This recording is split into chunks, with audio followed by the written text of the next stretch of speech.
अस्सलाम वालेकुम, आप देख रहे हैं PA न्यूज़ HD और मैं हूं आपके होस्ट सादिया बतूल। शामिल करते हैं आज की अहम खबरें। रिपोर्ट पेश करते हैं चौधरी तारिक हवेली लखा वाले।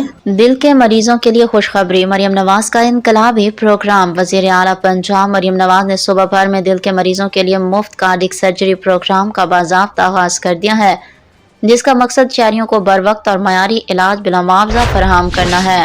इस प्रोग्राम के तहत सरकारी और मुंतखब निजी कार्डिक मराकज़ में मरीजों को ओपन हार्ट सर्जरी समेत दिल के मुख्तलिफ अमराज का इलाज मुफ्त फराहम किया जाएगा।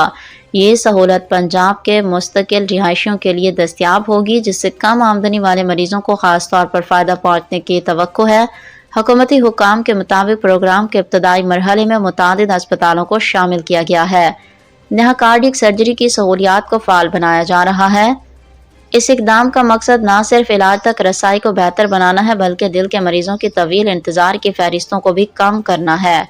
इस मंसूबे के लिए सालाना अरबों रुपए के फंड्स मुख्तस किए गए हैं, जबकि वज़ीर आला की जानिब से हिदायत दी गई है कि आइंदा चंद माह में मरीजों को तेज़ रफ्तार और मौसर तिब्बी सहूलतों की फरहमी यकीनी बनाई जाए। न्यूज़ स्टूडियो से अब तक के लिए इतना ही। मज़ीद खबरों और अपडेट्स के लिए देखते रहिए PA न्यूज़ HD।